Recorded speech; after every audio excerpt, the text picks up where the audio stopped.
자, 5강 문장의 다양한 모양 파트 네 번째 한번 시작해 보겠습니다. 흔히 학교에서 말하는 오형식을 배우게 될 거고요.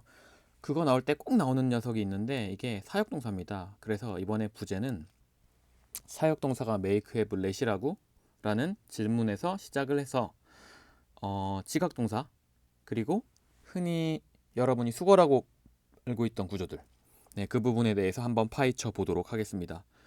상당히 다른 내용이 많을 겁니다. 기대하셔도 좋을까요? 네, 가보죠. 어쨌든 첫 번째, 주어가 있고 동사가 있어야 되는 건 문장이면 당연한 거니까 주어는 행위자고요. 그죠?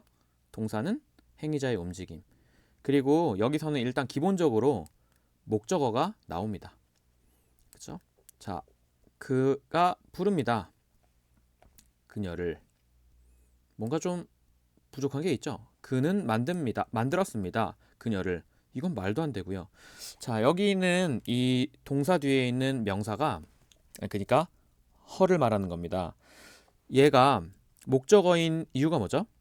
목적어인 이유는 주어랑 다르기 때문이죠. 주어랑 같으면 보충어니까요. 그죠? 그러면 해석은 어쨌든 목적어니까 을를로 해석을 하실 거고요. 그는 그녀를 부른다. 이상하죠? 그죠? 그 다음에 아래 것도 마찬가지로 목적어 맞고요. 왜? 그는 그녀가 될 수가 없잖아요. 만약에 그가 그녀라면 되었다란 뜻이 됩니다. make가 연결동사로 쓰일 때 되다란 뜻이 있으니까. 근데 어쨌든 여기선 목적어로 쓰였고 해석은 어떻게 됩니까? 그는 그녀를 만들었다. 요것도 조금 이상하죠. 자, 그러면 여기에 뭔가 부족한 정보가 있다는 소리입니다. 그죠? 그러면 부족한 정보를 채워줘야 돼. 어디에? 이 목적어 뒤에다가. 명사를 채워줄 수 있고요. 형용사를 채워줄 수 있는데 한번 보죠. 명사를 채워줍니다. 그러면 목적어가 두 개 왔다가 아니에요. 여기서 이 목적어에 대해서 부족한 정보를 채워준 거거든요. 그죠? 그때 우리 앞에서 그 이중타동사 수요동사 배웠잖아요. 간접 목적어랑 직접 목적어랑 다른 놈이었죠. 근데 여기서는 이 그녀와 매기가 같은 여자라고 생각을 하셔야 돼요. 그때 해석이 어떻게 되냐면 앞에가 을를 뒤에가 뭐뭐로 이렇게 해석을 하게 돼요. 그래서 이걸 직접 해석하게 되면 어떻게 되냐면 그는 그녀를 매기라고 혹은 매기로 부른다 라는 해석이 되는 겁니다. 자, 이번에는 두 번째 하기 전에 반드시 뭐랑 뭐가 같아야 된다고요? 그녀랑 매기랑 같아야 된다고요. 그죠? 자, 두 번째 여기에는 형용사를 한번 껴넣어 볼까요? 자, 어떻게 해석한다고요? 여기는 을을 여기는 로. 그러면 이게 우리나라 말로 보통 해석하면은 그는 그녀를 슬픈 상태로 만들었다. 근데 대부분의 사람들이 어떻게 해석하냐면 그는 그녀를 슬프게 만들었다. 이렇게 해석을 해요. 그죠? 자, 그래서 해석은 그는 그녀를 슬프게 만들었다. 근데 지금 누가 슬픈 거예요? 만드는 게 슬픈 거? 그가? 아니죠. 그녀가 슬픈 거예요. 그녀가. 그죠? 그녀가 슬픈 거라는 거 일단 하나 챙겨 두시고. 자, 여기서도 마찬가지죠. 그녀가 슬픈 거예요. 그러니까 그녀와 슬픈 건 지금 같은 동일선상에 있다라고 생각을 하시면 됩니다. 근데 만약에 여기도 명사 하나 넣어보면 두 가지 해석이 나올 수 있을 거라는 걸 좀 생각해 보셔야 돼요. 한 가지는 뭐예요? 그녀랑 이 인형이랑 같을 경우. 이럴 땐 어떻게 해석한다고? 같을 경우에 앞에는 을을 뒤에는 로. 그러니까 그는 그녀를 인형으로 만들었다. 이거 어디서 나올 수 있는 거냐면 뭐 해리포터 같은 거에 나올 수 있는 거겠죠. 해리포터 보면 막 마법을 쓰니까. 그죠? 혹은 뭐 만화책 같은 거에도 나올 수 있겠네요. 만약에 다르면 그러면 앞에는 에게, 뒤에는 을을이잖아요. 그죠? 그러니까 그는 만들어 주었다. 그녀에게 인형 하나를 이란 해석이 나와야 됩니다. 그녀에게 인형 하나를 만들었다가 아니라 만들어 주었다. 이렇게 해석을 하셔야 된다는 거죠. 아, 이렇게 목적어 뒤에서 올 수 있는 명사 혹은 형용사 구를 누구를 보충해 주기 위해 오는 거야? 앞에 있는 목적어를 보충해 주기 위해서 오는 거예요. 목적어가 부족하니까 목적어만으로는 정보가 부족하니까 그 부족한 정보를 채워주는 명사구 혹은 형용사구가 온 겁니다. 그런 친구들을 당연히 보충어라고 부르고요. 이 보충어는 누구에 대한 보충어예요? 네, 목적어에 대한 보충어예요. 학교에서는 이걸 뭐라고 부르냐면 목적격 보어라고 부릅니다. 저는 보어라는 말 별로 안 좋아하니까 어쨌든 목적격 보어라고 부르는 녀석이에요. 아, 누구에 대한 보충어? 목적어에 대한 보충어. 누가 올 수 있다고요? 네, 형용사구랑 명사구가 올 수가 있다는 거죠. 그죠? 자, 그럼 조금 더 한번 확인해 봅시다. 아까 봤던 건데, 자, 그는 만들었습니다. 그녀를 인형으로 만들었습니다. 이렇게 마법. 그죠? 그래서 해석은 그는 그녀를 인형으로 만들었습니다. 근데 만약에 다르면 앞에는 에게, 뒤에는 을을이 되는 거잖아요. 그죠? 그럼 어떻게 해석합니까? 그는 그녀에게 인형을 만들었다가 아니라 그는 그녀에게 인형을 네, 만들어 주었다라고 해석을 하셔야 됩니다.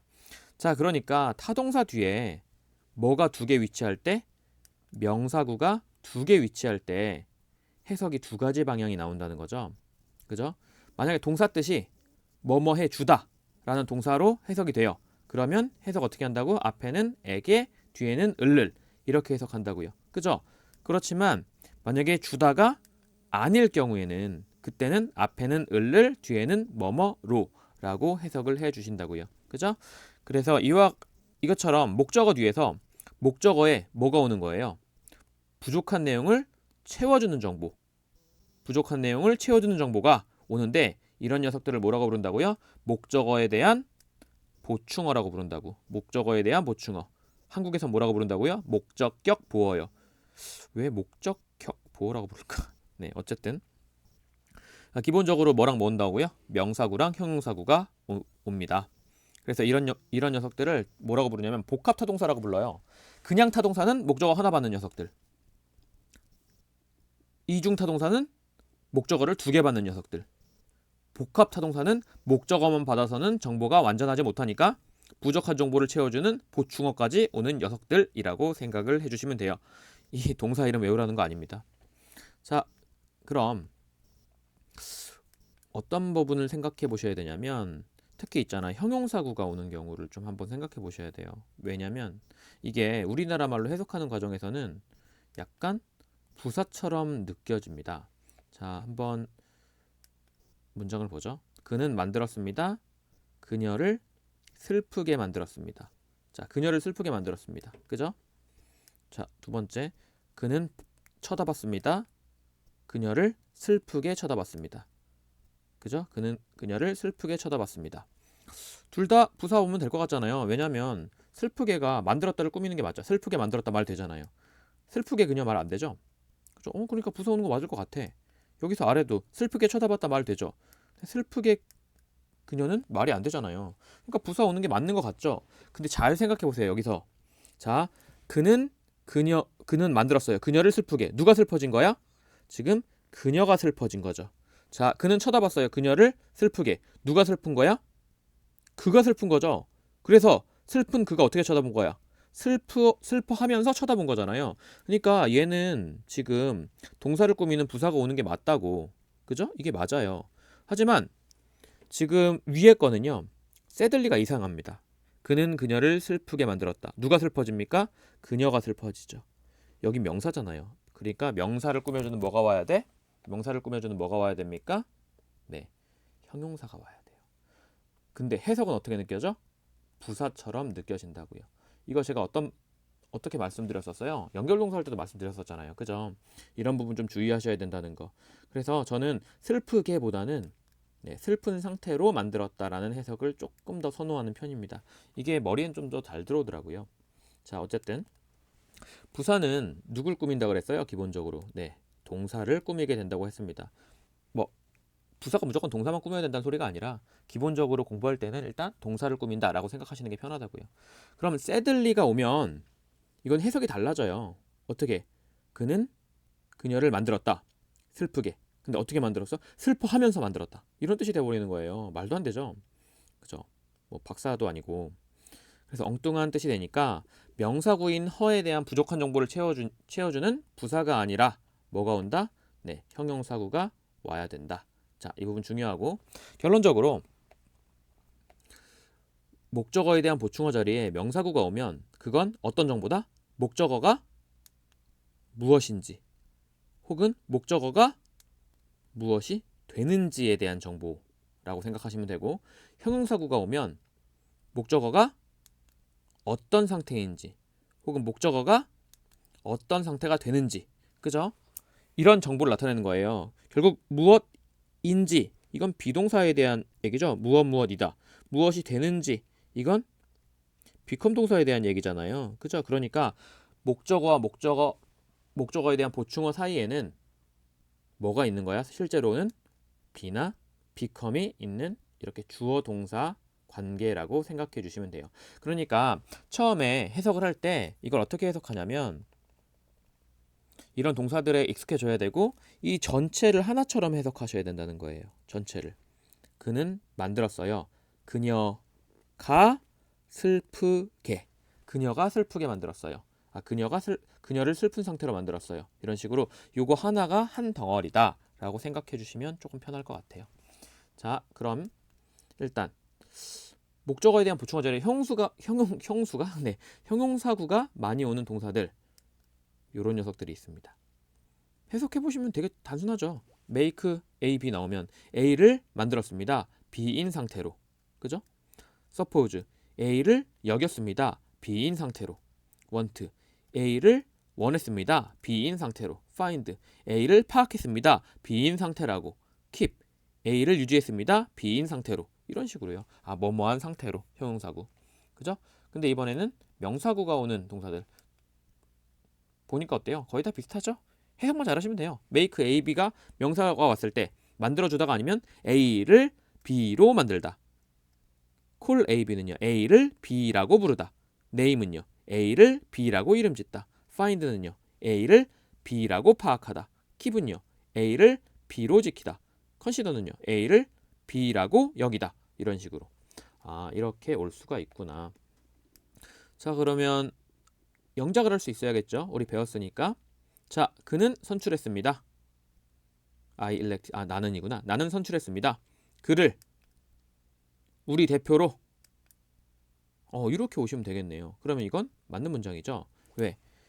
지금 그와 대표가 같은 사람이니까 그를 대표로 선출했다. 되겠네요. 두 번째. 나는 그를 기쁜 상태로 만들었다. 우리나라 말로는 보통 나는 그를 기쁘게 만들었어. 이렇게 하는 거잖아요. 그럼 나는 만들었다. 어떻게 하시면 돼요? I made him. 그 다음에 기쁜이 뭐예요? 영어로. happy죠? 그죠? 그래서 I made him happy. 나는 그를 기쁘게 만들었다. 네. 되겠네요. 그럼 이번에는 요런 거 만들어 보죠. 나는 강요했다. I forced. 나오겠죠? 그를 him. 우리 집에 온다. come to my house잖아요. 이렇게 와. 근데 이건 맞는다 틀린다? 틀려요. 왜 틀려? 왜 틀린데? 네. 한 문장에 동사가 두 개 올 순 없어요. 뭐가 없는 한? 접속사가 없는 한. 그죠? 접속사가 있으면 동사 두 개 올 수 있겠죠. 근데 접속사가 없으면 동사 두 개 못 와요. 그죠? 그럼 뭐야? 누가 동사인데 여기서? false가 동사야, come이 동사야? 동사는 뭘 말하는 거예요? 주어에 대한 동사를 말하는 거죠. 그럼 I가 주어니까 forced가 동사. 흔히 서술어라고 부르는 녀석. 그죠? 주어 원래 서술어 해야 되는데 영어는 동사밖에 서술어 하는 역할이 없잖아요. 동사만 서술어가 돼요. 영어는. 그죠? 그러면 이 come은 도대체 뭘까? come은 이 come에 대해서 알려면 여러분은 뭘 아셔야 되냐면 동사의 형태를 좀 아셔야 돼요. 영어에는 두 가지의 동사 형태가 있습니다. 한 가지는 문장의 주어에 대한 동사. 진짜 동사를 말하는 거죠. 주어에 대한 동사. 그죠? 이런 녀석을 우리나라 말로는 정형 동사라고 불러요. 영어로는 finite verb라고 부르고요. 근데 주어에 대한 동사만 있는 게 아니라 동사라는 게 움직임을 나타내는 말이잖아요. 그럼 문장 안에 움직임을 나타내는 말을 두 번도 쓸 수 있고 세 번도 쓸 수 있어야 되잖아. 그죠? 꼭 주어에 대한 동사만 있는 건 아닙니다. 그래서 동사의 의미를 나타내야 할 경우에 쓰이는 non-finite verb, 그러니까 비정형 동사라는 게 있어요. 이 녀석을 학교에서는 이제 뭐라고 부를 거냐면 준동사라고 부르게 될 겁니다. 준동사. 그죠? 아, 동사긴 동사인데 주어에 대한 동사 역할은 할 수 없는 녀석 해서 이건 반만 동사야 해서 준동사라고 불러요. 준동사라는 표현도 뭐 나쁘진 않은 것 같아요, 저는. 근데 비정형 동사라는 정확한 용어가 있습니다. non-finite verb요. 그죠? 이렇게 비정형 동사는 뭐냐면요. 비정형 동사는 원래 그 주어에 대한 동사는요. 어떤 걸 가지고 있냐면 시제, 인칭, 수를 가져요. 근데 비정형 동사는요. 시제, 인칭, 수의 영향을 받지 않아요. 이게 뭔 소리냐면 봐봐. I를 쓰면 M을 써야죠. 여기다가 is를 쓰면 안 되잖아요. 그죠? 두 번째, she를 쓰면은요. is를 써야죠. 여기다 M을 쓰면 안 되잖아요. 그죠? 아, 이렇게 인칭에 대해서 영향을 받아 일단. 그리고 시제도 영향을 받죠. M이 과거가 되면 was가 되죠. is가 과거가 되면 was가 되죠. a가 과거가 되면 were가 되죠. 이렇게 시제의 영향도 받고요. 그 다음에 they면은 is를 쓰면 안 되죠. a를 써야 되잖아요. 그죠? 아, 이런 식으로 수의 영향을 받아. 아, 굉장히 많은 영향을 받는 녀석이야. 정형 동사라고 불리는 주어에 대한 동사는. 근데 비정형 동사는요. 이런 시제 인칭 수의 영향을 안 받아요. 그래서 네 종류가 나옵니다. 네 종류. 자, 네 종류가 뭐냐면 to, ing, pp, 원형. 이렇게 네 종류가 있어요. 아, 준동사에는 어떤 비정형 동사, 준동사에는 to, ing, pp, 원형이 있다. 그러면 이건 왜 시제 인칭 수의 영향을 받지 않냐면 동사의 원형에다가 저 동사 원형 VR로 쓸게요. 동사의 원형에다가 앞에 to를 붙이거나 혹은 동사의 원형에다가 뒤에 ing를 붙이거나 혹은 동사의 원형이 pp가 되거나 혹은 동사 원형 그 자체를 쓰거나 이런 식으로 동사의 모양 자체가 절대 변할 수가 없습니다. 시제에도 영향을 안 받고 인칭에도 영향을 안 받고 수에도 영향을 안 받아요. 그죠? 그래서 이 녀석들은 이런 거에 영향을 받지 않는 대신에 모양이 고정되어 있습니다. 그죠? 모양은 고정돼서 동사의 원형에다가 to를, 동사의 원형에다가 ing를, 동사의 원형이 pp의 모양으로 변하고 동사의 원형 그대로 쓰고 요 네 종류가 있어요. 그럼 여기는 주어에 대한 동사 자리 아니니까 요 네 종류 중에 하나를 써야 되겠네요. 그죠?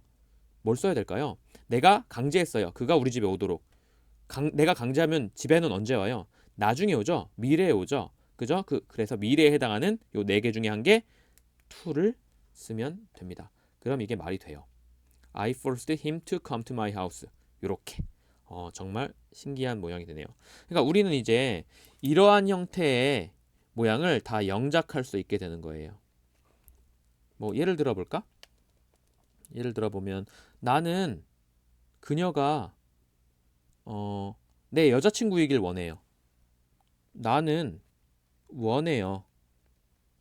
그녀가 내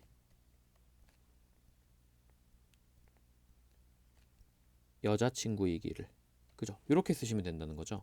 이런 식의 문장을 이제 영작할 수 있게 되는 겁니다. I want her. 난 그녀를 원해요가 아니라 나는 그녀가 내 여자친구이길 원해요. 이 전체가 want에 대한 목적어라고 보셔야 되는 거예요. 물론 여기는 학교에서는 이걸 얘를 목적어, 얘를 목적격 보어라고 하지만 저는 꼭 굳이 이렇게 나눠야 될까? 그녀가 내 여자친구이다 라는 걸 원하는 거잖아요. 그러니까 이 전체를 목적으로 보는 게 훨씬 더 깔끔한 해석이 아닐까 싶습니다. 말도 잘 안 나오네요. 원래 새벽에는 말이 잘 안 나와요. 자, 이런 비정형 동사 우리나라에서 뭐라고 부른다고요? 네, 준동사라고 부른다고. 그죠? 그러니까 여기에는 형용사, 명사구만 올 수 있는 게 아니라 형용사구, 명사구만 올 수 있는 게 아니라 뭐도 올 수 있다? 뭐도 올 수 있다? 네, to, ing, pp, 원형도 올 수가 있겠구나. 그러면 이 to, ing, pp 원형을 목적어와 한 덩어리로 보는 게 굉장히 중요하겠네요. 그죠? 자, 그럼 예문으로 한번 볼까요? 아까 했던 이거 I forced him to come to my house가 되는 거잖아요. 그죠? 자, 그러면 이 주어가 있고 그거에 대한 뭐가 있어? 동사가 있죠. 주어에 대한 동사를 뭐라고 부른다? 정형 동사요. 그죠? 근데 얘는 뭐야? 얘는 비정형 동사잖아요. 준동사. 얘는 누구에 대한 동사예요? 목적어에 대한 동사죠. 여기서는. 그죠? 준동사가 무조건 목적어에 대한 동사가 된다는 소리가 아니라 여기서는요. 주어에 대한 동사가 false. 목적어 힘에 대한 동사가 come이요. 그죠? 이런 식으로 보셔야 됩니다. 자, 그러면 이 준동사 4개를 나눠서 일단 원형은 뭐 나중에 제가 여러분이 그 사역동사라고 불렀던 말도 안 되는 개소리. 그죠? 그거에 대해서 조금 비판을 해볼 거고 지금은 그냥 일단 to랑 ing랑 pp 사이에는 어떤 차이가 있을까를 한번 살펴보죠. 자, to랑 ing, pp는 어떤 차이가 있을까? to는요. 내용이 미래적일 때 뭐 일부 문장에서 과거에 쓰일 때도 있긴 있어요. 제가 나중에 한번 설명할 건데 별로 안 쓰여요. 그러니까 미래적인 거 그리고 불확실한 거예요. 불확실하다는 게 뭐예요? 아직 일어나지 않은 일. 미래라는 것 자체가 원래 불확실한 겁니다. 여러분의 미래도 열심히 하면은요 확실에 가까워지는 거지 확실해지진 않아요. 뭐 제가 흔히 예를 드는 건데 수능 때까지 공부를 열심히 합니다. 혹은 공무원 시험 볼 때까지 공부를 열심히 해요.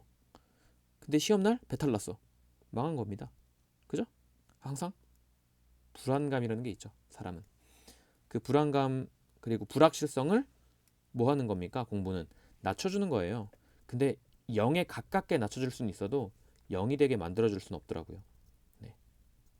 너무 비관적인가? ing는요. ing는 우리가 보통 하고 있는 중인 거잖아요. 그래서 하고 있는 중이라는 건 이미 벌써 시작한 거죠. 그렇기 때문에 과거를 나타내고 그리고 지금 내 눈앞에서 벌어지고 있죠. 그래서 현재를 나타내고 혹은 동시 진행 그리고 상대적으로 뭐 한 거? 이미 벌어지고 있는 거잖아요. 그러니까 상대적으로 확실한 거. 그래서 이미 일어난 일이나 이미 일어나고 있는 일. 그죠? 이런 걸 나타낼 때는 ing를 사용합니다. 다음에 pp. pp는 시간이랑 전혀 상관이 없어요. 이건 수동이요. 수동이 뭐냐면 아직 배우지 않으셨을 수도 있는데 주어가 동사를 하는 게 아니라 주어가 동사를 당하는 거예요. 주어가 동사를 하는 게 아니라 주어가 동사를 당하는 거다. 나중에 수동태 저랑 같이 하시면 또 수동태도 이런 거였구나를 아시게 될 겁니다. 지금은 당장 이거부터 하죠. 자, 목적어가 하는 동작을 나타낼 때 정형 동사로는 나타낼 수가 없죠. 왜? 문장에는 동사가 하나여야 되니까. 그래서 뭐가 필요하다. 비정형 동사를 써야 되고 거기에는 4가지 모양이 올 수 있다고요. 뭐 동사 원형에다가 to를 붙이는 거, 동사 원형에다가 ing를 붙이는 거, 그리고 동사 원형이 pp가 되는 거, 그리고 마지막으로 원형. 이 원형은 여러분 학교에서는 그 사역동사라고 부르는 그 녀석입니다. 사역동사가 정말 사역동사인지 한번 또 살펴볼 거예요. 좀 이따. 이걸 흔히 뭐라고 불러요? 우리나라에서 준동사라고 부른다고 제가 말씀드렸죠. 결국에는 목적어랑 목적어에 대한 보충어 사이에는 어떤 관계가 성립하는 거야? 제2의 주어 동사의 관계가 성립하는 거예요. 이렇게 준동사가 올 경우에는. 그죠? 그래서 이 전체를 어떻게 하나의 덩어리로 이렇게 볼 수 있으면 굉장히 좋아요. 해석도 빨라지고. 주어 동사 보고 나서 목적어랑 목적어에 대한 보충어에서 뭐가 준동사가 올 경우는 이걸 한 덩어리로 이렇게 봐라. 이게 굉장히 큰 힘이 될 겁니다. 저도 실제로 굉장히 많은 도움을 받았고요. 자, 연습해 볼까요? 문장 2개 있는데 한번 연습해 보죠. 내 계약이요. 허락을 해줍니다. 나를이 아니라 어떻게? 요거를 한 덩어리로 이렇게 보시라고. 그러면 내가 한 달짜리 휴가를 떠날 수 있도록 허락해 줍니다. 그죠? 얘가 마치 뭐처럼? 미가 주어처럼. 이게 태블릿 끝쪽으로 가면 펜이 좀 구부러지더라고요. 그죠? 여기서 필기하면 안 되겠다. 자, 내가 한 달짜리 휴가를 떠나도록 허용해줘요. 뭐가? 내 계약이. 그죠? 그러니까 나를 허용해 주는 게 아니야. Me to take 1month leave를 한꺼번에 보셔야 된다고요. 자, 그의 선생님이요. 격려를 해줬어요. 그를이 아니라 그가 어떤 것도 할 수 있다고. 이렇게. 그가 어떤 것도 할 수 있다고. 결국 여기에 준동사가 올 경우에는 여기를 은는 이가로 해석하는 것도 괜찮네요. 그죠? 그리고 여기를 동사처럼. 여기 그랬잖아요. 아래 지금 예문이. 내 계약서가 허용해줘요. 내가 한 달짜리 휴가를 떠나도록. 그의 선생님이 격려해줘요. 그가 어떤 것도 할 수 있다고. 이런 식으로. 아, 주어 동사처럼 해석하면 굉장히 편하구나를 좀 아셨으면 좋겠습니다. 자, 몇 가지 예문을 볼까요? 그 전에 요거 해야 된다. 목적어에 대한 보충어 자리에 지금 준동사가 오는 걸 배웠잖아. 그러면 전에 배웠던 형용사구나 명사구가 오는 건 정말 특별한 모양일까를 한번 의심해 보셔야 돼요. 특별한 모양이 아니라는 걸 제가 한번 좀 보여드릴게요. 자, 일단 두 개 예문 넣어놓고 볼게.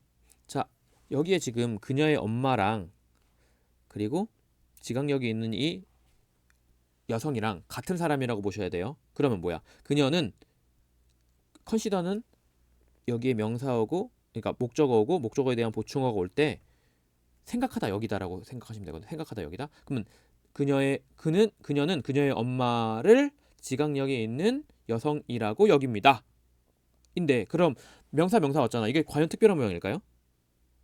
특별한 모양이 아니라 여기에 뭔가 생략이 된 모양이었던 겁니다. 어떤 게 생략됐을까? to be가 생략됐어요. 자, 일단 여기다 생각하다. 생각이라는 건 확실하지 않은 거잖아요. 아닐 수도 있잖아요. 그러니까 to를 쓰는 거야. 그죠? to를 쓰는 건데 to 다음에 동사 원형이 와야 되죠. 근데 여기 명사 왔잖아. 그럼 명사를 넣을 수 있는 동사는 뭐예요? 연결동사 비동사잖아요. 그죠? 그래서 원래 문장은 She considered her mother to be a sensible woman 이에요. 근데 영어에서 요 to be는 굉장히 많이 생략이 됩니다. 그러다 보니까 이 to be의 생략과 함께 마치 명사가 두 개 나란히 온 것처럼 보이게 되는 거예요. 그러니까 우리 앞서 배웠던 이중타동사 있죠? 목적어 두 개 오는 거. 간접 목적어, 직접 목적어. 그 녀석은 진짜 명사가 두 개 오는 거야, 나란히. 하지만 얘는요, 명사가 두 개 나란히 오는 게 아니라 원래는 명사와 명사 사이에 to be가 있었던 거고 그 to be가 영어에서 자주 삭제가 되니까 없어진 모양으로 자주 쓰이게 되고요. 그래서 명사구가 목적어 뒤에 바로 오는 것처럼 보이게 되는 겁니다. 이것도 마찬가지예요. 여겨라.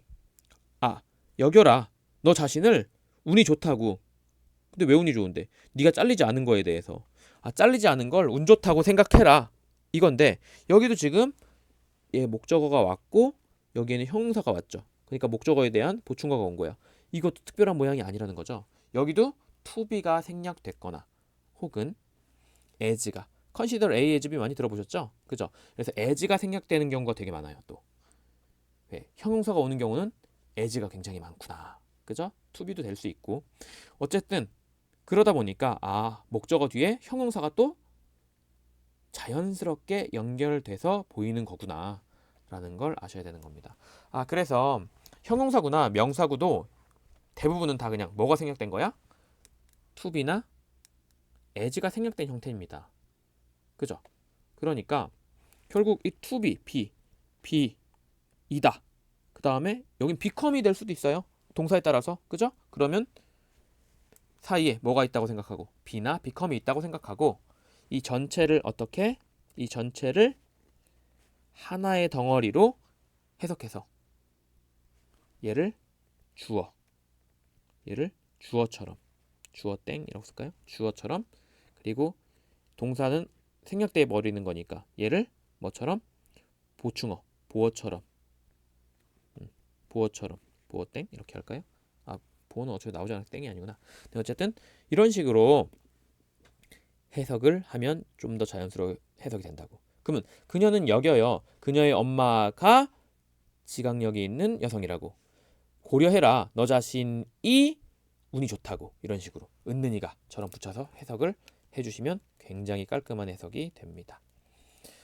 그럼 이렇게 해석을 하시려면 뭘 잘 아셔야겠어요? 동사를 잘 아셔야겠죠. 동사. 그죠? 어떤 동사들이 명사가 올 때 주다가의 뜻이 아니면 로인데 사실상 주어, 동사 있는 것처럼 해석을 해주시면 깔끔하다. 자, 그러니까 우리 뭐 했냐면 지금 to를 했어요. to. 그러면 이제 뭐 남았어요? 3개 남았죠? ing, pp, 그리고 원형. 자, 특히 원형. 이게 제일 문제야. 왜? 이걸 사역동사라고 배우거든. 정말 사역동사라서 준동사 자리에 원형을 쓰는 걸까? 자, 사역동사는 make, have, let이다. 제가 앞에서 되게 아니라고 말씀을 드렸는데 일단 예문을 좀 많이 깔아놓고 한번 시작해보죠. 예문을 좀 깔아놓고 6개만 깔아놓고 시작해볼게요.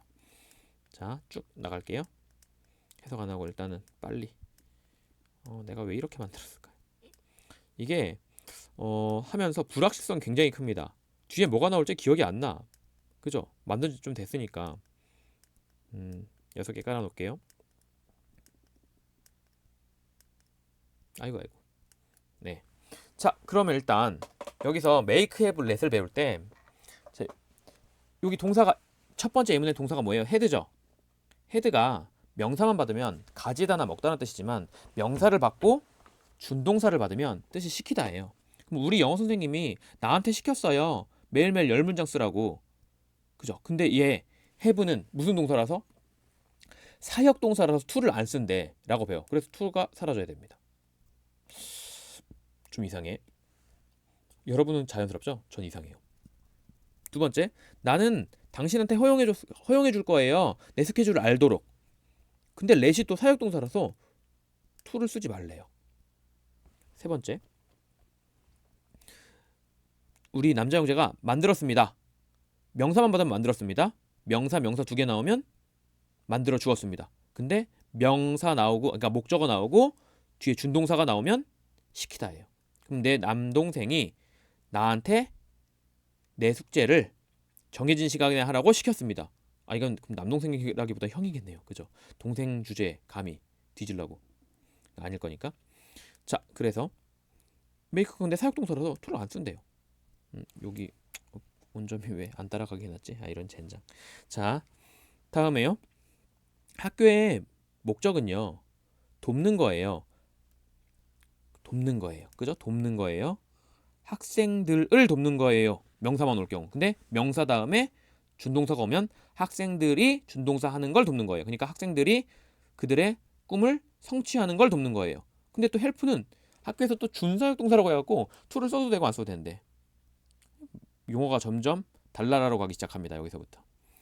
자, 아무도 강제할 수 없어요. 내가 뭐 하는 거, 그러한 일을 하는 걸.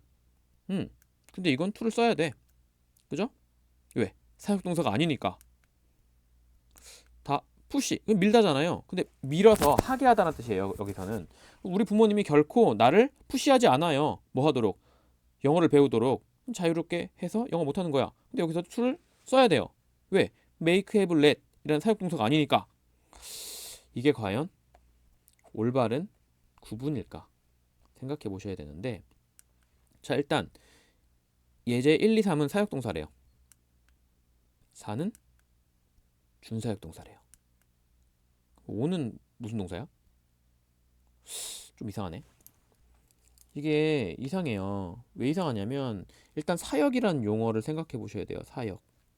여러분 사역 아세요? 사역? 사역이 뭔지 아세요? 군대를 갔다 온 남자들은 다 알 텐데 군대에서 뭔가 이렇게 빵꾸 내고 사고 치면 너 이 새끼 사역해. 이렇게 말을 하거든요.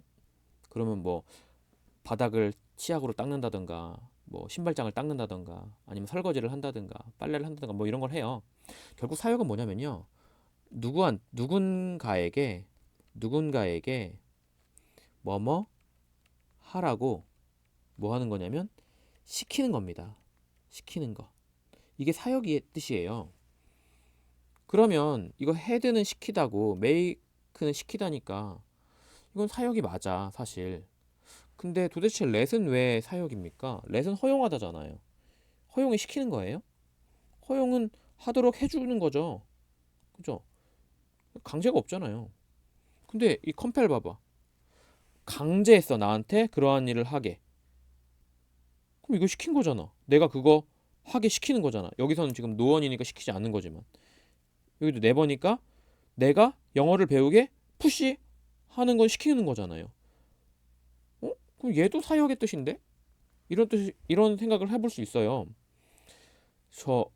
저는 사역 동사가 이것부터가 문제라고 생각합니다. 갑자기 동사 원형 쓰는 애들을 사역 동사라고 말해놔서 다른 거에 대한 설명을 못 합니다. 사역은 진짜 시키는 건데. 아, 그럼 여기서 뭘 할 수 있냐면 이게 사역동사고 이게 준사역동사고 이런 게 아니라 이 5번, 6번도 사역동사다. 좀 충격적인가요? 그렇게 배우질 않으니까. 그래서 사역동사를 한번 정의를 해보겠습니다. 자, 학교 문법에서 make have let을 남이 뭐뭐 하도록 시키다 라는 뜻을 가지고 있다라고 해가지고 사역동사라고 불러요. 그죠? 근데 이 나누는 기준이 골 때려. 시켜서 사역동사가 아니라 목적어에 대한 보충어 자리에 to를 사용하지 않고 to가 빠진 원형을 사용하기 때문에 사역동사라고 설명을 해요. 이건 앞뒤가 안 맞는 설명이지.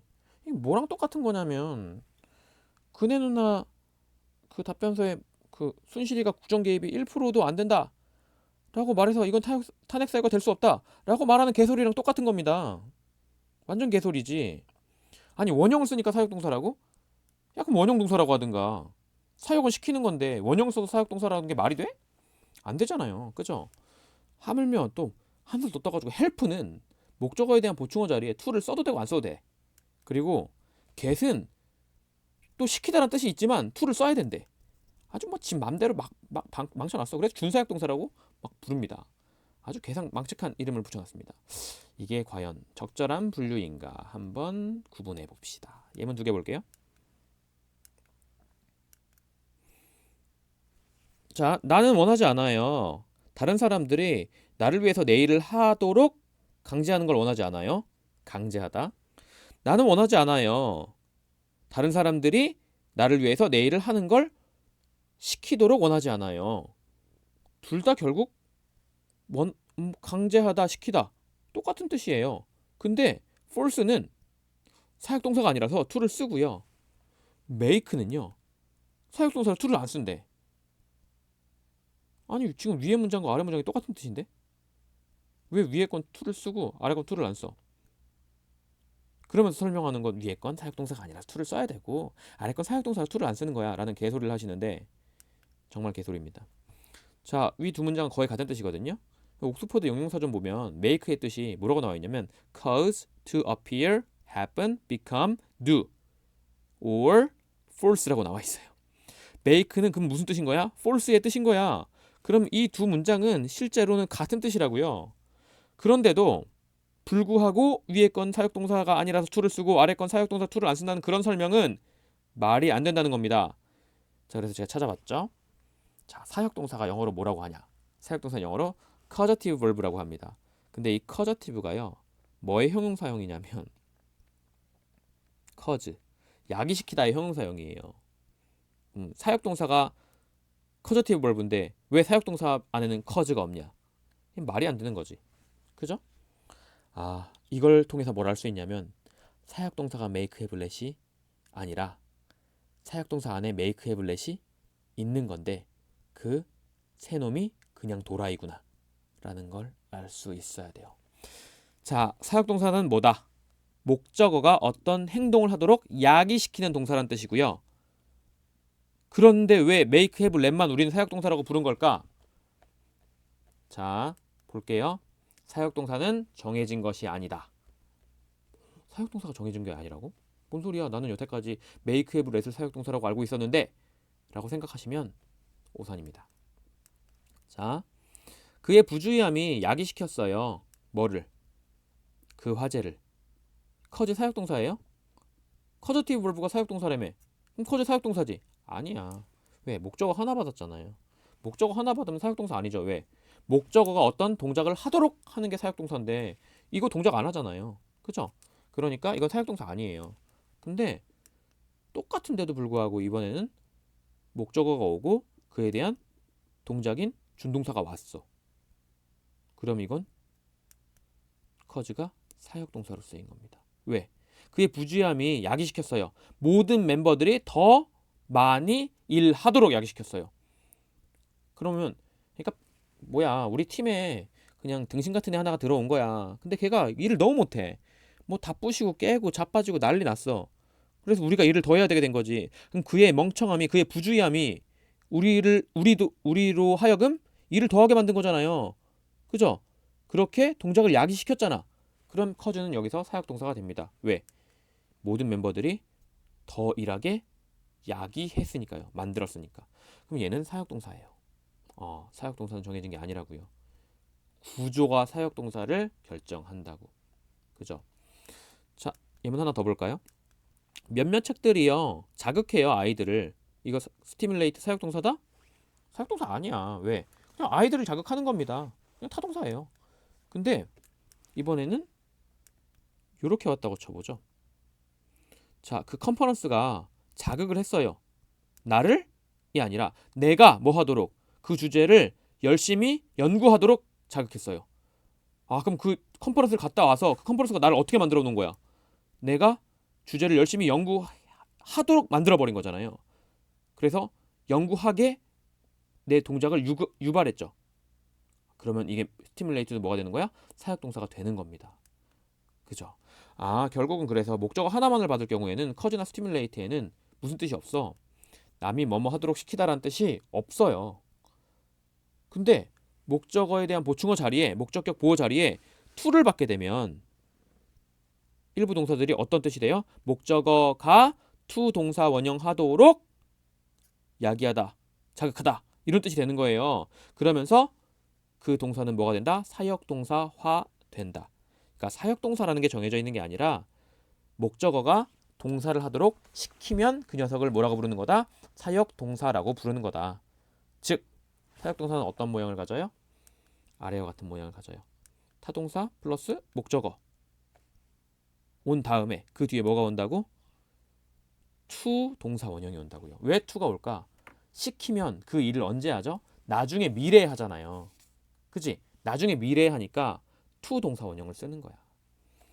근데 이렇게 하는 녀석들이 그냥 타동사가 아니라 뭐가 되는 거다? 사역동사가 되는 거다. 그죠? 자, 그러면 도대체 왜 사역동사는 이런 모양을 가지게 됐을까? 그리고 make, have, let은 도대체 왜 어떤 놈이길래 동사 원형을 쓰는가? 한번 살펴보죠. 말 더럽게 많이 써놨네요. 그죠?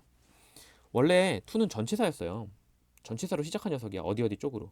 근데 이게 시간이 지나면서 to 다음에 동사 원형을 쓰는 모양이 막 만들어진 거예요. 그죠? 그래서 고유한 모양이 생겼는데 이 make랑 have랑 let이랑 지금은 잘 쓰이지 않는 bid 그리고 help 같은 경우에는요. to가 발달하기 이전부터 사역동사로 썼어요. 그 to가 발달하기 전이니까 to가 없으니까 당연히 동사 원형을 썼겠죠. 그죠? 근데 그래 되게 오래된 사역동사들인 거야. 그리고 그때는 처음에는 고대 영어에서는 이제 동사의 굴절된 모양을 쓰고 그 굴절된 모양이 없어지면서 동사 원형을 쓰게 된 거예요. 굴절이 뭐냐면 나중에 배우게 될 텐데 동사 끝을 변형시켜서 만약에 뭐 want면은 wanted 이런 식으로 ed를 붙이는 이런 걸 동사의 굴절 모양이라고 하거든요. 근데 그 굴절된 모양을 사용하다가 그 굴절된 모양이 없어지면서 원형을 쓰게 된 거죠. 사역동사인 make, have, let, bid, help가 전 let도 사역동사라고 보면 좀 이상하다고 생각을 하고 있긴 하지만 어쨌든 근데 그 후에는 되게 많은 동사들이 차용되어졌고 to의 사용 빈도도 굉장히 높아졌어요. 그래서 사역동사화를 할 때 to를 쓰는 모양으로 모양이 고정이 된 거야. 근데 문제는 make, have, let, bid, help죠. 왜? 이 자식들은 옛날부터 쓰던 동사들이라서 to를 안 쓰는 모양, 그러니까 원형의 모양을 계속 쓰고 있었거든요. 그래서 to를 쓰는 사역동사들이 와갖고 물어보죠. 야, make, have, let, bid, help. 야, 이 자식들아. 니들 to 써. 이렇게 말했어. 그랬더니 make, have, let이 뭐라 그러냐면 아니 어린 새끼가 어디 와서 싸가지 없게. 나는 그대로 원형을 쓸 거야. 날 존중해 이 새끼야. 이렇게 말을 하는 겁니다. 그랬더니 애들이 쟤들은 나이도 좀 많고 쟤들이 아니고 저 아저씨들은 나이도 좀 많고 대우도 좀 해줘야 될 것 같고 그래 뭐 몇 개나 된다고 알았어 대우해주지 뭐 비선실 아니 그게 아니라 대우해주지 그러면 아저씨들은 그냥 원형 쓰세요. 저희들 to 계속 쓸 테니까. 이렇게 해서 만들어진 게 make, have, let, bid, help입니다. 근데 이 help는 또 약간 좀 정신병이 있는 애야. 그래가지고 어떨 때는 옛날에 했던 걔는 그 to를 쓰는 애들이 말을 들어. 그래서 to를 써. 근데 어떨 때는 나 옛날에 to 안 썼는데 하면서 to 안 써. 약간 치매가 있는 애죠. 그죠? 그래서 help는 준사역 동사다. 개소리죠? 그러니까 make, have, make, have, let, bid가 사역동사라서 혹은 help가 준사역동사라서 그런 to를 안 쓰는 게 아니라 그냥 언어 발달 과정에서 차이가 난 거고요. 그래서 지금은 모든 사역동사들은 목적어 뒤에 to 동사 원형을 씁니다. 하지만 옛날부터 쓰던 make, have, let, bid, help는 대우해주는 거죠. 에이, 저 노인 공경해야지 해서 to를 안 쓰는 모양으로 만들어진 거예요. 그러니까 기본적인 사역동사는 뭐라고? 기본적인 사역동사는 이렇게 뒤에 뭐가 온다? 목적어가 오고 뒤에 to가 온다. 근데 어떤 녀석들? make, have, let, bid, help 이 녀석들은 to를 쓴다 안 쓴다? 안 쓰고 to를 안 쓰니까 뒤에 뭐가 남게 되죠? 원형이 남게 되죠. 그죠? 자, 그러면 사역동사로 자주 쓰이는 동사들이 어떤 것들이 있는지 이렇게나 많아요. 더 많은데 제가 그냥 일부만 발췌해온 거라고 생각하시면 됩니다. 이거보다 훨씬 더 많다고 생각하시면 돼요. 자, 그럼 cause 명사 to 동사 원형 어떻게 한다고? 명사가 to 동사 원형하도록 야기하다. 뭐 push는요. 명사가 to 동사 하도록 강요하다. order는요. 명사가 to 동사 원형하도록 명령하다. 결국은 다 시키는 거죠. 근데 도라이들 make, have, let 도라이라고 하긴 좀 그렇고 네, 뭐 원로 인사들 그죠? 그 녀석들은 to를 쓰지 않고 이렇게 동사 원형 쓰고 help는 약간 치매 걸린 애라서 to를 쓰기도 하고 안 쓰기도 하고 치매 걸리신 분들을 비하하려는 표현은 아닙니다. 또 이런 거로 또 태클 거시는 분들이 계셔가지고 조심해야 돼요. 항상 이렇게 음성이 다 기록으로 남는 사람들은 조심을 해야 됩니다. 자, 그리고 make, have, let에는요 약간의 뜻의 차이가 있는데 이건 나중에 다시 한번 설명할 거거든요. 지금 잠깐만 언급하고 넘어갈게요. make는요 강요하는 거, 강제하는 걸 나타내는 거고요. have는요 강요, 강제는 되게 약하고 부탁하거나 요청하는 그런 느낌이에요. 그리고 let은 마시잖아요. 뭐 허용, 방임. allow, 랑 똑같은 뜻이야 사실. 그러니까 이건 사역동사라고 보기 좀 그렇다고요. 근데 동사 원형 쓰는 애들이 같이 묶여 있으니까 여기에 같이 있는 것 뿐이고. 그러니까 let은 그냥 허접인데 일진들 사이에서 같이 놀다 보니까 일진인 줄 착각하고 있는 미친놈이에요 라고 생각하시면 됩니다. 자, 그리고 사역동사를 배우고 나면 그 다음에 뭘 배우냐면 지각동사를 배워요. 그죠? 지각동사. 또 지각동사도 원형 쓰잖아. 그래서 사역동사랑 묶어놓은 거야. 근데 여기선 원형을 쓰는 이유가 달라요. 한번 해볼까? 보죠. 요거 이해되죠? 우리 부모님이 항상 격려를 하세요. 나를이 아니라 내가 뭐 하도록 생각하고 행동하도록 어떻게? 스스로. 그죠? 스스로 생각하고 행동하도록 격려를 합니다. 그러면 격려를 해서 내가 어떻게 된 거야? 스스로 생각하고 행동하게 된 거죠. 동작을 야기했죠. 그러니까 이건 뭐가? 사역동사가 되는 겁니다. 내가 생각하고 내가 행동하니까요. 그죠? 자, 두 번째. 이번에는 had, have 사역동사 쓰는 애를 보죠. 자, 나는 내 비서한테 시켰어요. 뭐 하라고? 복사본을 타이핑하라고. 복사본 문서를 타이핑하라고 시켰어요. 시켰죠? 그러니까 to를 써야 되는 게 맞는데 have는 옛날부터 동사 원형을 써오던 모양을 존중해 준다고. 그래서 to를 안 쓴다고요. 그죠? 그래서 여기선 to를 안 씁니다. 근데 어쨌든 뭐해요? 비서가 타이프를 하죠. 그죠? 그러니까 이것도 맞는 문장입니다. 그죠? 자, 근데 요 문장을 다시 한번 볼게. 이 세 번째. 마이크가 봤어요. 그의 친구가 사용하는 걸 볼펜은 아니구나. 여기는 연필을 무기로. 제가 이거 어디서 영감을 얻었냐면 제 독고라는 만화가 있어요. 거기에 주인공 3인방 중에 한 명이 펜을 무기로 씁니다. 만화 좋아하시나 모르겠네요. 만화 되게 좋아하거든요. 통, 독고, 블러드레인 다 같은 그림 작가가 그리는 건데 굉장히 재밌어요. 공부하죠.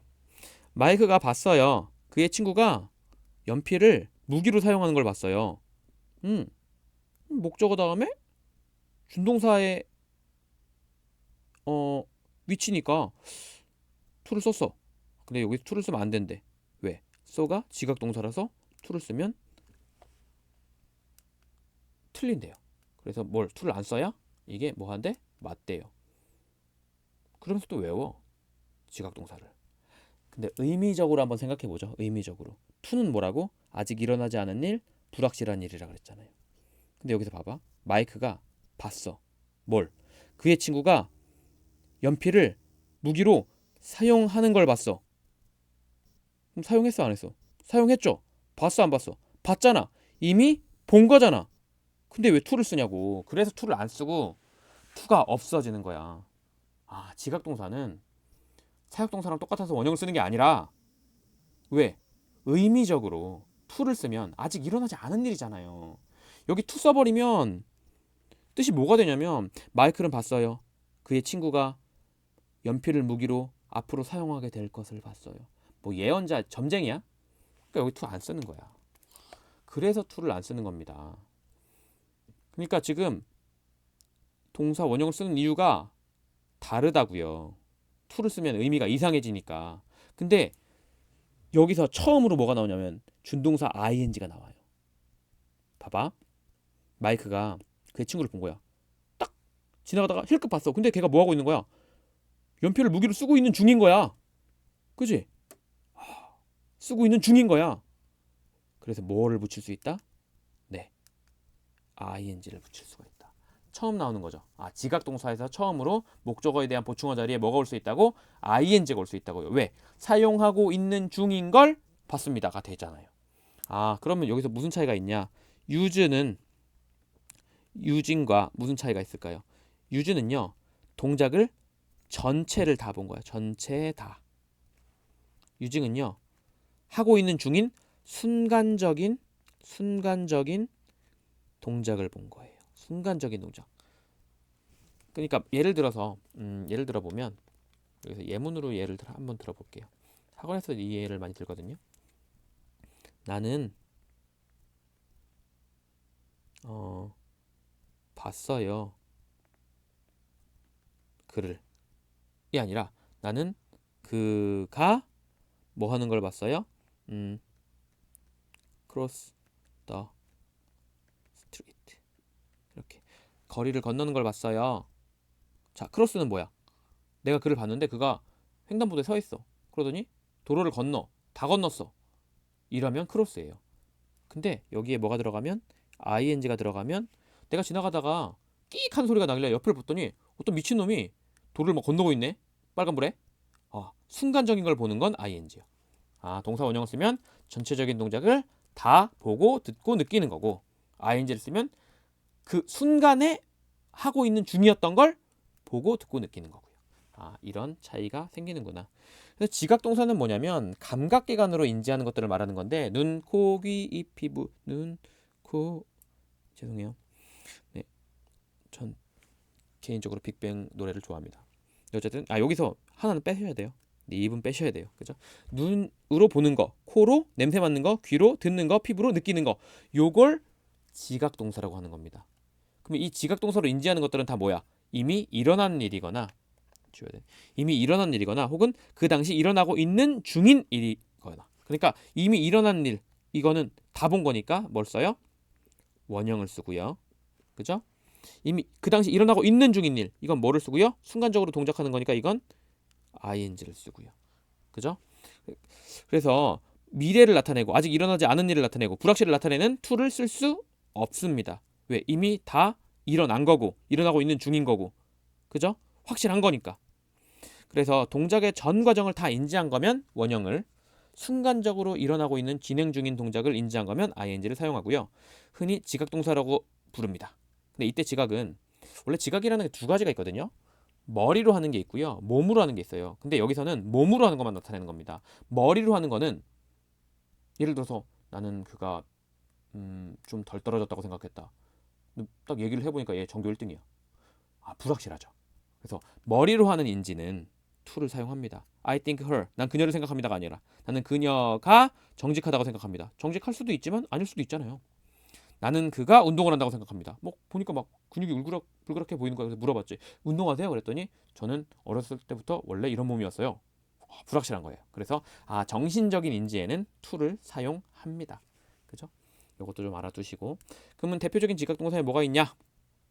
요런 동사들이 있습니다. 제가 문서를 제대로 올려드릴 수 없을지도 모르니까 요거 캡처해서 사용하도록 하세요. 네, 저랑 같이 공부하시는 분들은 다 받아보겠지만, 그죠?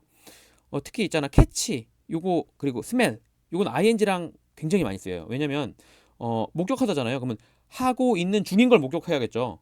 이미 다 한 걸 목격하면은 그는 그냥 방관한 거잖아. 그죠? 그래서 캐치는 보통 ing랑 많이 오는구나. 냄새 맡는 것도 요리가 조리되어지고 있는 중인 걸 냄새 맡는 거죠. 조리가 다 끝난 걸 냄새 맡는 것보다는. 그래서 ing가 자주 온다는 거. 요것도 좀 알아두시고. 자, 이제 마지막 하나 남았네요. to랑 ing랑 원형했으니까 pp만 남았네요. pp. 죄송해요. 저 요즘 트와이스에 꽂혀갖고 노래가 좋더라고요. 그냥 기분이 좋아요. 걔네들이 노래를 부르면. 물론 걔네들은 저는 모르지만. 네. 자, 여태까지 하는 건 다 목적어가 뒤에 있는 동사를 하는 거였거든요. 근데 이번엔 하는 게 아니라 당하는 거예요. 자, 난 필요가 있어요.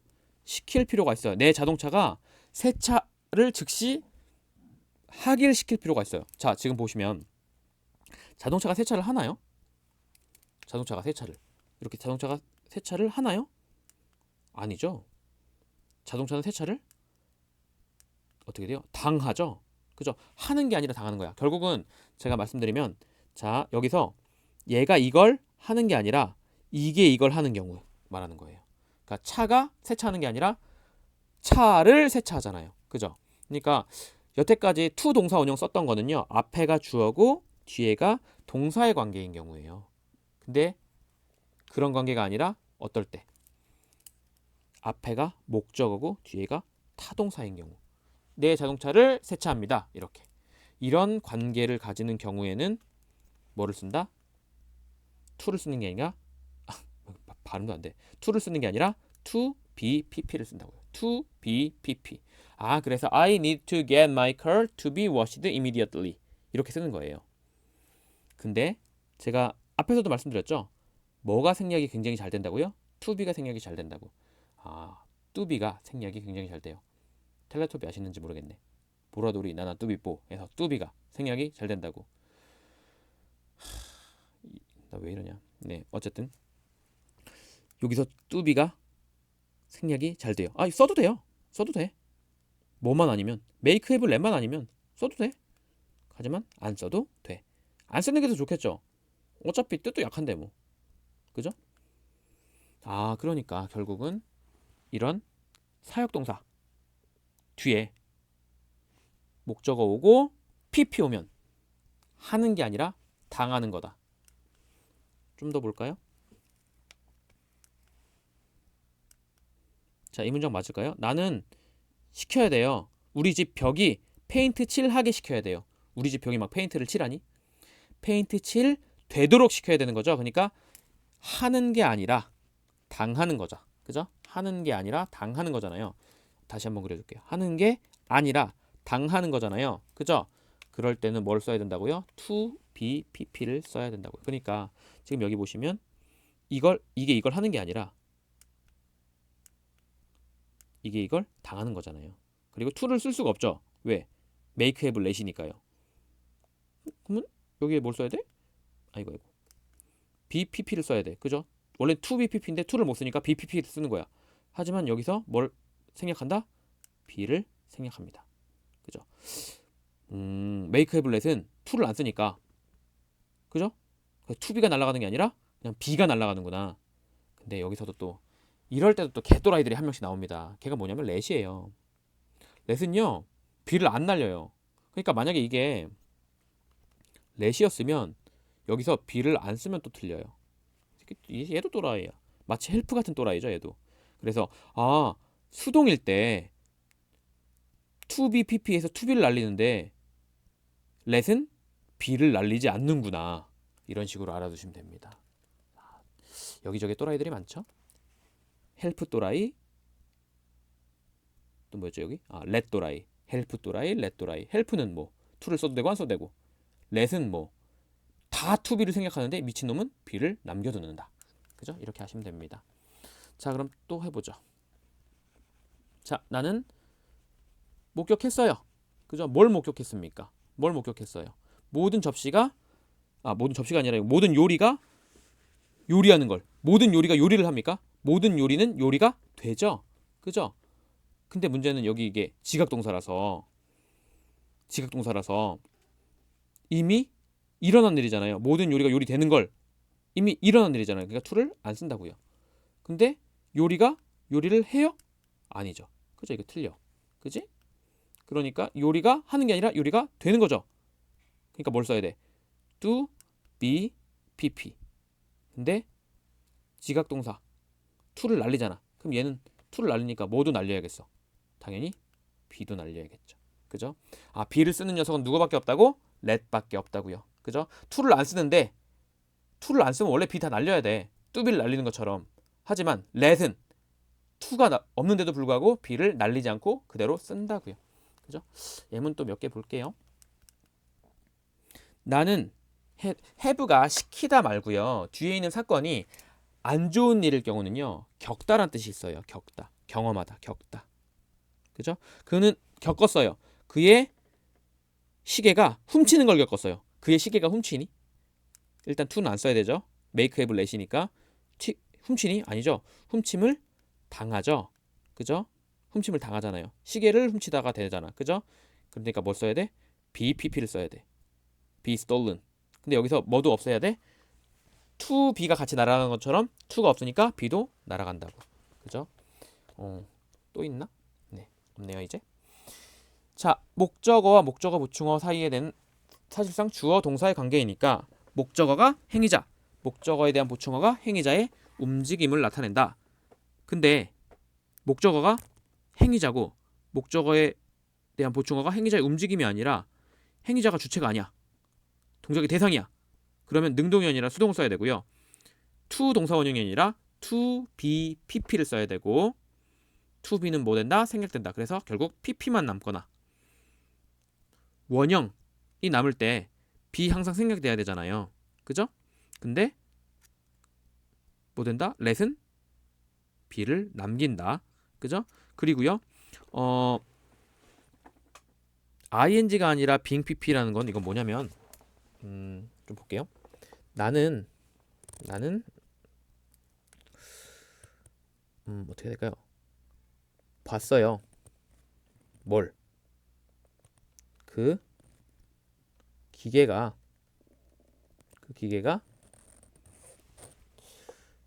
to be being repaired 이렇게. 자, 나는 봤어요. 그 기계가 수리되어지고 있는 중인 걸 봤어요. 수리되어지고 있는 중인 걸 봤어요. 그러니까 수동이고 진행입니다. 아직 안 배웠지만 좀 어려울 수 있어요. 근데 여기서 to를 쓴다 안 쓴다? 안 쓴다고. 왜? 지각동사니까 to 안 써. to를 안 쓰면 뭐도 안 써요? be도 안 써. 남는 게 뭐야? being pp가 되는 겁니다. 아, 수동은 pp가 남는데 진행 수동은 뭐가 남다? being pp가 남는다고요. being pp가. 알았죠? 자, 어쨌든 to be는 자주 생략되고 to를 쓰지 않는 경우 be도 생략합니다. 하지만 let은 be를 생략하지 않습니다. 여기까지가 여러분이 학교에서 배우는 오형식의 모양 끝은 아니고요. 더 자세한 내용은 동사구에서 다시 한번 또 다루게 될 겁니다. 어쨌든 여기까지가 오형식이라고 불리우는 모양을 본 거고요.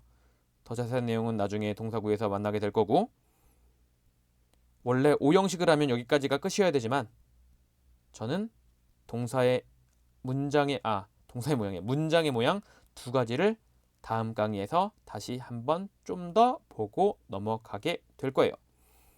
꼭 시청해 주시고 이해가 안 되시면 반복해서 보시고. 아셨죠? 네, 여기까지 수업 듣느라 수고하셨습니다. 다음 강의에서 뵙죠.